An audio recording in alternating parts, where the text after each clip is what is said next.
हाँ तो मेरे प्यारे विद्यार्थियों, कैसे हैं आप सब। उम्मीद कर रहे हैं अच्छे होंगे, स्वस्थ होंगे और एग्ज़ाम की तैयारी में व्यस्त होंगे। मैं ओम प्रकाश मिश्रा और आप देख रहे हैं अपन YouTube channel success study star.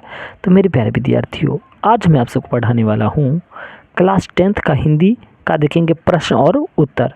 तो किसका देखेंगे बाबू लोग? तो आप लोग देखिए लेसन 8 होगा, जिसका नाम है जीत जीत में निरखत हूँ, जिनका लेखक है पंडित बिरजू महाराज जिनका। ठीक है, पहला क्वेश्चन देखिए और वीडियो को अंत तक बने रहिएगा और अच्छा लग जाए तो चैनल को सब्सक्राइब कर लीजिएगा। चलिए ना प्यारा तरीके से सवाल को फोड़ते हैं। लखनऊ और रामपुर से बिरजू महाराज का क्या संबंध है? देखिए बाबू, ये लोग प्रश्न और उत्तर है। तो इस प्रश्न उत्तर में क्या देखना है, जो इसको बनाएंगे बिल्कुल ट्रिक से बनाएंगे। ठीक है, ट्रिक से बनाएंगे और इस ट्रिक से आप लोग देखिएगा और बिल्कुल इसका अपने भाषा में आंसर देंगे। ठीक है, तो वीडियो को अंत तक वॉच कीजिएगा और अच्छा लगेगा तो चैनल को सब्सक्राइब कर लीजिएगा। लखनऊ और रामपुर से बिरजू महाराज का क्या संबंध है?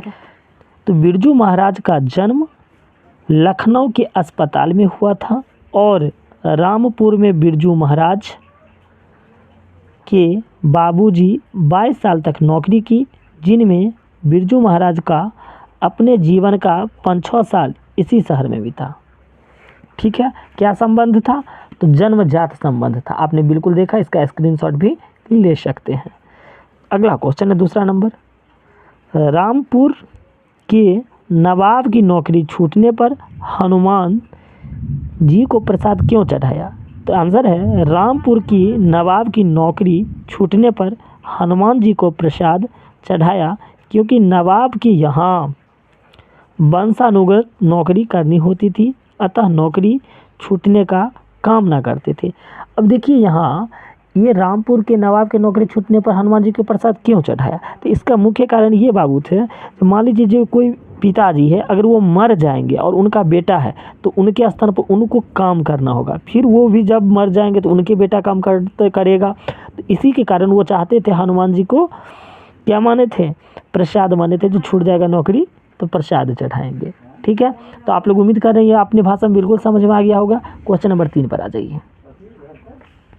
नृत्य की शिक्षा के लिए पहले बिरजू महाराज किस संस्था से जुड़े और वहाँ किसके संपर्क में आए? ठीक है, तो यहाँ पर इसका आंसर क्या होगा? नृत्य की शिक्षा के लिए पहले बिरजू महाराज निर्मला जी के यहाँ किसी दिल्ली में हिंदुस्तानी म्यूजिक संस्था से ली गई। वहाँ कपला जी, लीला कृपलानी और निर्मला जोशी के संपर्क में आए। ठीक है, अब आते हैं अगला क्वेश्चन पे। किनके साथ नाचते हुए बिरजू महाराज को पहली बार प्रथम पुरस्कार मिला?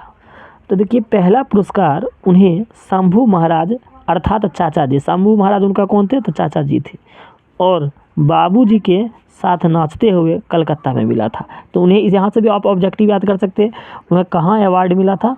तो कलकत्ता में मिला था। ठीक है, अगला क्वेश्चन पे आ जाइए।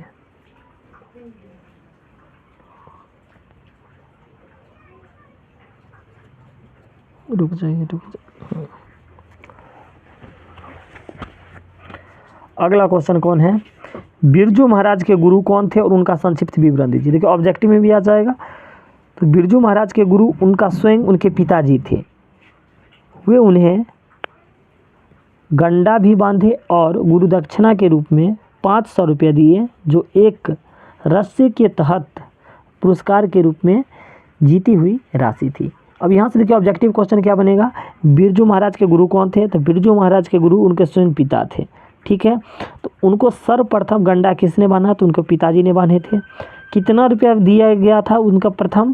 तो 500 रुपया दिया गया था। ठीक है, अगला क्वेश्चन आ जाइए।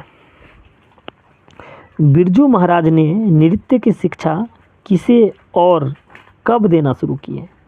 देखिए इसका आंसर, बिरजू महाराज ने नृत्य की शिक्षा कानपुर के आर्यनगर में 25-25 रुपये लेकर सीताराम बंगाल को दिए और उस समय बिरजू महाराज की उम्र 10 से 12 साल थी। ठीक है, अगला क्वेश्चन पर आ जाते हैं। बिरजू महाराज के जीवन में सबसे सुखद समय कब आया और उससे संबंधित प्रसंग का वर्णन करें। तो इसका आंसर देखिए, जब बिरजू महाराज 9 वर्ष के थे तब उनके जीवन से सुखद समय आया कि उनकी पिता जी का मृत्यु हो गई, साथ ही घर की स्थिति अत्यंत खराब हो गई। पूरा परिवार कर्ज में डूब गया और ऊपर से शंभू महाराज जी का शौक परिवार को ले डूबा। यह शौक मांस मंदिरा की थी। ठीक है, अगला क्वेश्चन पे आते हैं। शंभू महाराज के साथ बिरजू महाराज के संबंध पर प्रकाश डालें। तो देखिए, शंभू महाराज बिरजू महाराज के चाचा जी थे। सर्वप्रथम बिरजू महाराज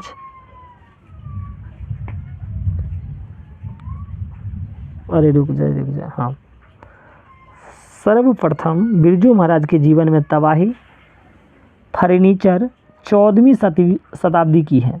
आधुनिक रसोई घर और नहान घर, एक अत्याधुनिक संगीत व्यवस्था भी है। पीछे कब्र गाह बने हुए हैं और साथ ही साथ भोजन बैठकर करने की सुविधा है। यह बेहद शांत और निस्वार्थ है, अतः लेखक इसे मौन का स्थान भी कहते हैं। अगला क्वेश्चन देखिएगा। लेखक ये बिरजू महाराज वाला हो ही गया। ठीक है, तो मिलते हैं जल्द अगला चैप्टर में। धन्यवाद।